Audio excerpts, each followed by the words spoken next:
Enfim, tudo começou num dia que nós estávamos no Teatro de Arena, reunidos, pessoal do teatro, falando sobre estética, sobre ética da esquerda. Nós éramos um grupo de esquerda, alguns ligados ao Partido Comunista Brasileiro, que estava na clandestinidade, outros eram mais tinham uma posição mais centrista, mas não tinha ninguém da direita. Então nós estávamos felizes porque o Jango nos acenava com a possibilidade de grandes transformações sociais.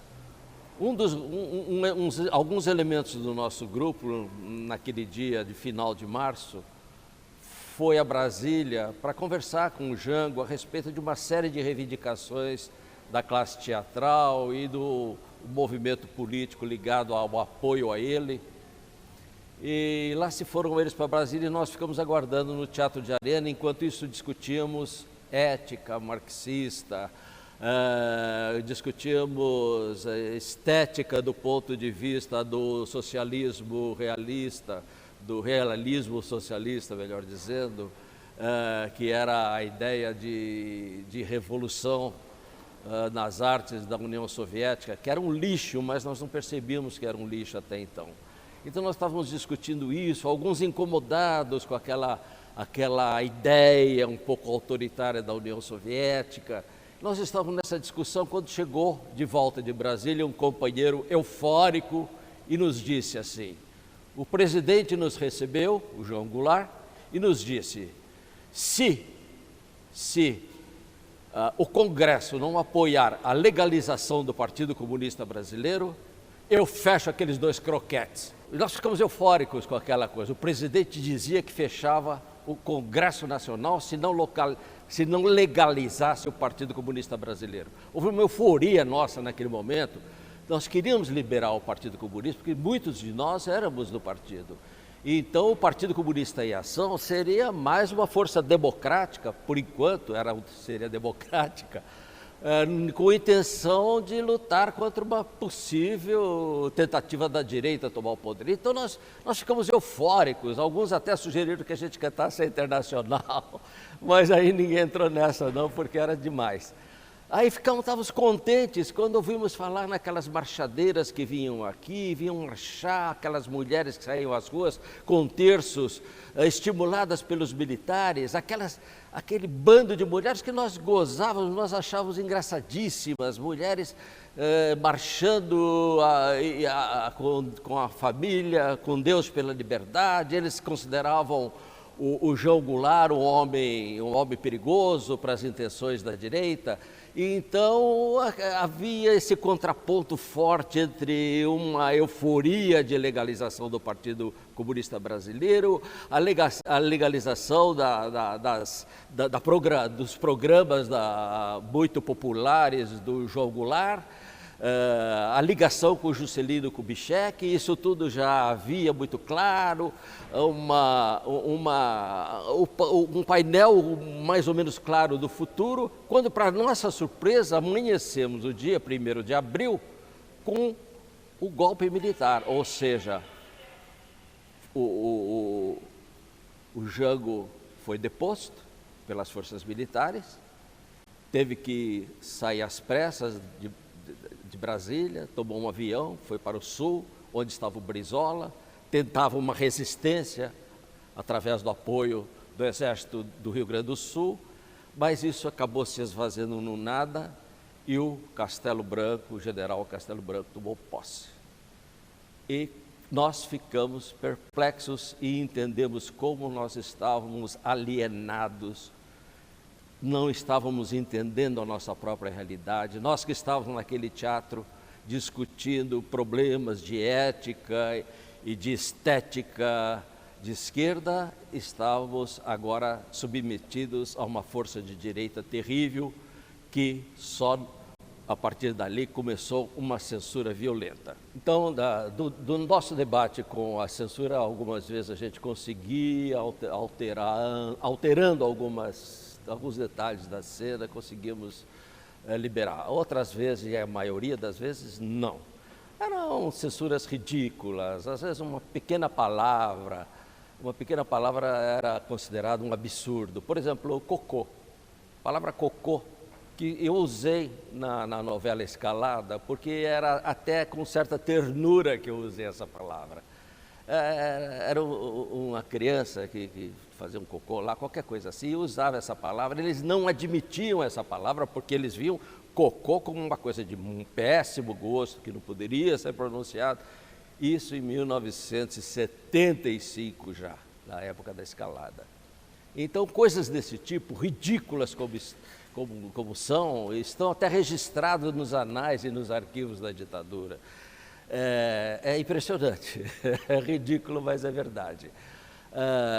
Tive momentos terríveis, como cortes de cenas inteiras que deixavam os capítulos sem nexo. O telespectador assistindo não entendia por que acontecia aquilo, porque eles haviam cortado o cerne da cena. Por exemplo, uma briga de casais, uma briga mais forte de casais, eles cortavam. Se o casal chegasse, por exemplo, a ameaçar um tapa, ou ameaçar um embate físico, eles cortavam tudo, metiam a tesoura. O espectador, não vendo essa cena, não entendia o seguinte, as cenas seguintes das relações desse casal.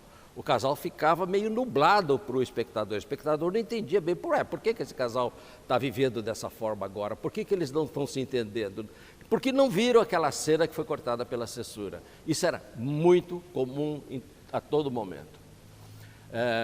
A coisa mais absurda que me aconteceu no tempo da ditadura e com a telenovela foi a proibição de eu citar o nome do Juscelino Kubitschek.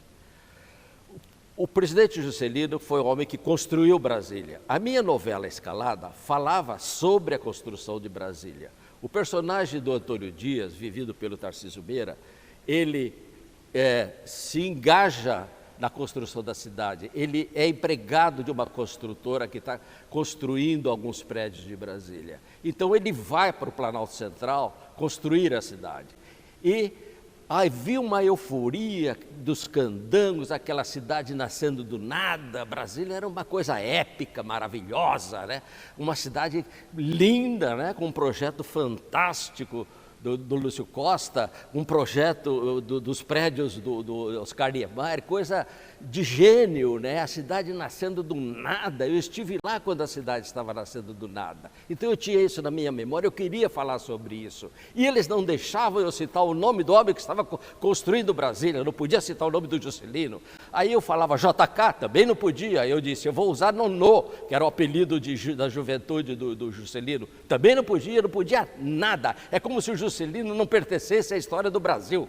Pasmem, mas é real. É como se o Juscelino Kubitschek tivesse sido tirado da história do Brasil. Se Pedro Álvares Cabral fosse um homem de esquerda, não, o Brasil não foi descoberto por Pedro Cabral, vamos inventar outro descobridor do Brasil. Era isso que eles estavam fazendo com o Juscelino, o homem que fez Brasília, o homem que fez um brilhante governo de 5 anos, estava sendo banido da história. Eu não podia falar da minha novela Escalada o nome do Juscelino.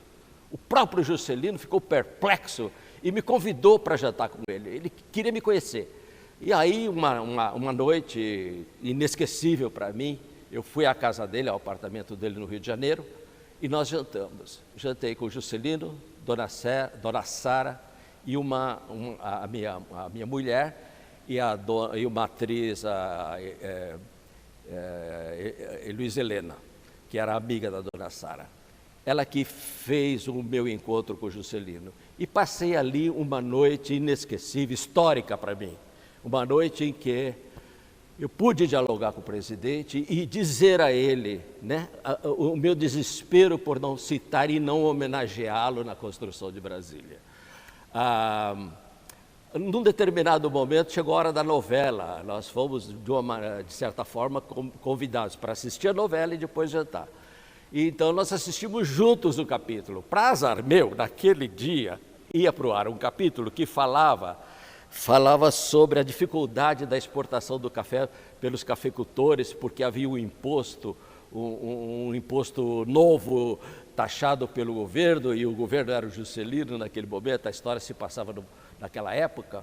Então o próprio Juscelino olhou para mim e viu que eu estava meio sem graça, porque o cafeicultor, o personagem do cafeicultor, metia o pau no governo. O Juscelino falou assim para mim: mas olha, isso aconteceu mesmo comigo, mas eu não tinha saída, eu tinha que taxar a exportação do café naquele momento, eu não tinha outro jeito a não ser fazer esse confisco cambial. Então eu fiquei sem graça, mas, poxa, no dia que eu vou assistir com o presidente, com o Juscelino, a minha novela, eu falo mal dele, claro que por um personagem que não era o herói, mas de qualquer forma, não foi muito feliz. Mas ele, com aquela bondade dele, aquela simpatia, aquele enorme carisma que ele tinha, brincou, tirou o sapato, pediu licença para mim, vou tirar o sapato e tal. A meia dele era uma meia verde, estava furada no calcanhar. A dona Sara falou: Juscelino, a sua meia está furada. E nós todos olhamos, ele riu e nós rimos juntos. Então, foi uma noite realmente brilhante. Um ano depois, exatamente um ano depois, ele morreu na Via Dutra, naquele acidente em que o carro dele foi abalroado por um caminhão. Dizem que foi assassinato. A Comissão da Verdade apurou que o motorista dele levou um tiro e que o carro ficou desgovernado e bateu contra o caminhão. E o Juscelino morreu ali na estrada Dutra, na Via Dutra. Então, veja bem, um ano depois do meu encontro com ele. Para mim foi uma tristeza monumental. Minha relação com ele foi muito bonita, rápida, curta, e eu me orgulho muito, muito, muito de ter tentado desafiar a ditadura e colocar o nome do Juscelino na história do Brasil. O grande problema do Brasil, na realidade, nós vivemos os piores anos de nossas vidas profissionais durante a ditadura. Nada era possível fazer, porque para o artista é fundamental a plena liberdade. É claro que a gente encontrou escaramuças, encontramos formas de blefar com a censura, encontramos um tipo de nos comunicarmos por metáforas, mas o bom é falar com clareza com o grande público, principalmente na televisão, não é? Então, a ditadura foi, espero que nunca mais esse país tenha um tempo tão grande de autoritarismo ridículo e brutal. Eu tomei uma decisão recentemente de deixar a telenovela. Dois motivos me nortearam claramente. Primeiro, a minha idade. Uma telenovela exige vitalidade, exige um exercício físico de atleta, precisa ser atleta para escrever telenovela. Eu já estou com 76 anos, então eu achei que eu devia me poupar um pouquinho, porque fazer com 50 anos uma telenovela, ou até 60 anos, é bastante possível, porque a gente ainda tem fôlego, mas aos 76 eu senti na pele recentemente isso. É muito difícil, porque escrever uma telenovela não é apenas um exercício de imaginação e dedos no computador, não. Tem uma série de interferências, uma série de pressões durante o processo de trabalho. Se cai a audiência, as pressões são muito grandes, são justas, mas são difíceis de enfrentar. A imprensa é muito rigorosa conosco. O próprio elenco cria dificuldades se a novela não vai bem, a direção fica perdida. Então, veja, eu vivi isso em Máscaras, a última novela que eu fiz na televisão Record. Então, eu decidi não fazer mais novelas, não vou mais fazer novelas. Então, abriu o caminho para outras atividades. O teatro, prioritariamente o teatro, o cinema. Devo fazer 2 ou 3 filmes agora nos próximos meses, ou no próximo ano. Devo fazer 3 filmes. Por coincidência, os 3 são biografias de pessoas ligadas à música. Uma coincidência. são três personalidades da música brasileira muito importantes do passado, os três mortos. Então, eu devo fazer esses três filmes, que não têm ligação nenhuma entre si, apenas são produtores diferentes, apenas a temática é sobre a biografia da música popular brasileira, a popular e a erudita. Então, é o meu caminho agora, nesse momento, e eu sinto deixar a telenovela, mas um outro fator que me entristece profundamente é a queda de qualidade das telenovelas. Nós fizemos telenovelas brilhantes na década de 70, 80 e parte da década de 90. Depois, por uma injunção tal, porque menosprezou-se o público e ficamos então nessa dificuldade enorme de fazer um trabalho de qualidade.